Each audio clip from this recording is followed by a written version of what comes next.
Hello mga ka-printer. So for today's video, meron tayo ditong Epson L3110 na nagmix yung mga kulay. So ayan, makikita nyo halo-halo na dyan. Yung dilaw, magenta, cyan, iba na yung kulay niya.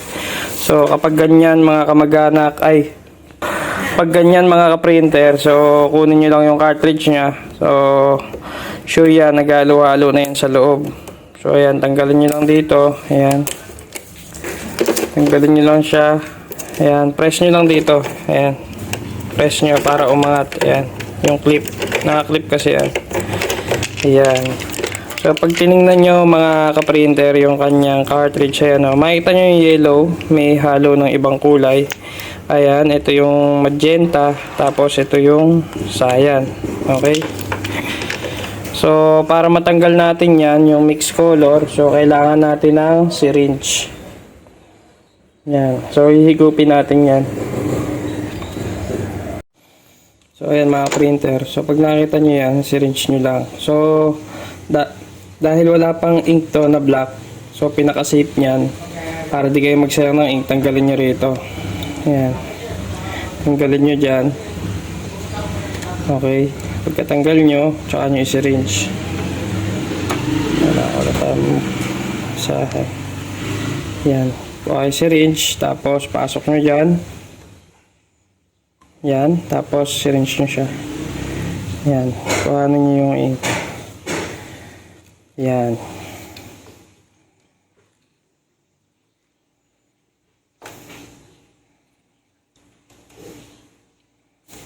Okay. So, kapag wala na, balik nyo uli siya. Yan, paano nyo lang siya kinuha, ganyan nyo lang din siya ibabalik. So ayan, susuot nyo lang uli. Tapos yan, syringe nyo. So ayan. So okay na yan. So punta tayo dito sa ibang kulay. So kamukha na itong cyan. Ayan, makikita nyo dark na siya. So hindi nyo alam kung meron ng ibang ink dyan. So, syringe nyo muna. Ayun. So, kung nakita nyo, ayun pa, goods. Tapos, tanggalin nyo. Ayan. So, makita nyo naman, okay pa. Walang halo. So, nandito lang yung mimix sa loob ng cartridge. So, ayan. Syringe nyo lang din. Ayan.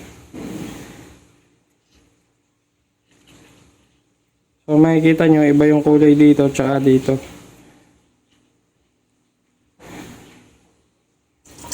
Ay! Shit. So ayan, after nyan yung magenta. So ito yung magenta natin, syringe lang din natin, ayan, black na black. So syringe natin para makita natin. Yan, so kung nakita nyo, nag-light yung kulay dito. Ibig sabihin, yung lahat ng ink na nag-mix, nandito pa lang, hindi pa siya nakakarating sa tank. So tanggalin nyo lang din yan. Pagkatanggal, syringe nyo din. Yan.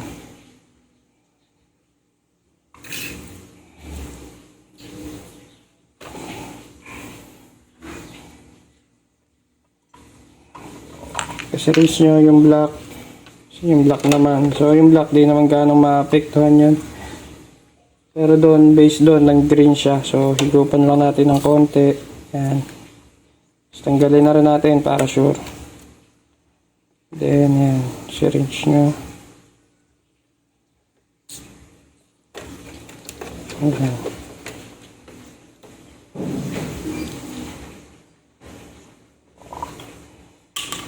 So after nyan, balik nyo lang yung black.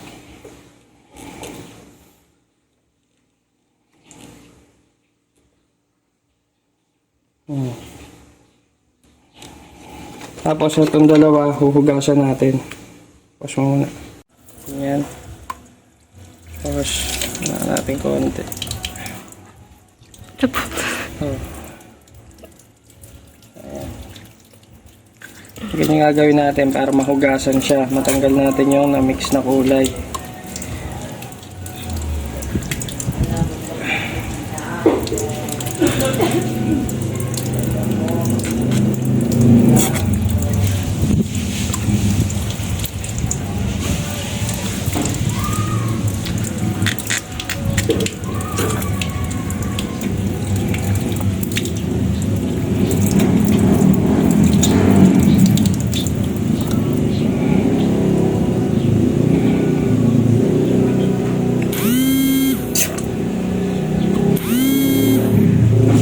Tawag si Bunso. Hindi lang yun sa pangaliya. Yan. So ayan mga ka-printer, nakita nyo malinis na. Susunod natin to sayan. So ganun din. So papapasokin nyo yung tubig dito. Ayan. Para mabanlawan siya. Ayan. Tapos drain nyo siya. Tapos ulitin nyo lang yung process.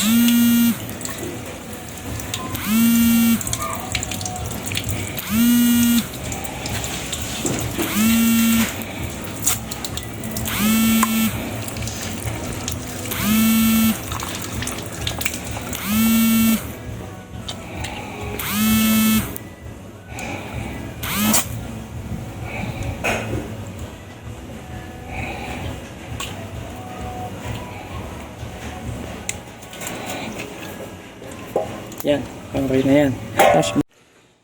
So yan. O mga ka-printer, after nyan ibabalik na natin. Ayan. Balik nyo lang. Tapos yan, syringe nyo ulit.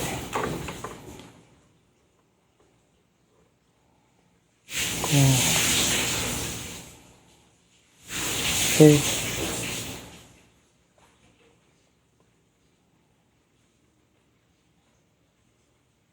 So, sunod natin yan. Sayan, ganun lang din. Balik nyo. Then, syringe nyo din.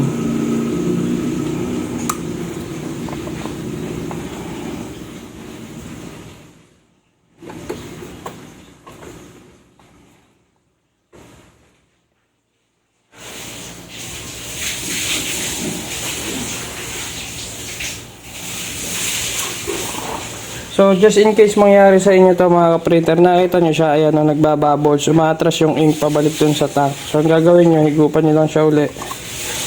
Yan, para ma-pull. Yan, tapos bago nyo siya alisin, ikutin yung ganti syringe. Yan, ikutin nyo. Yan, so makikita nyo, hindi na siya nag-backflow. So, ang gagawin natin, babalik na natin siya.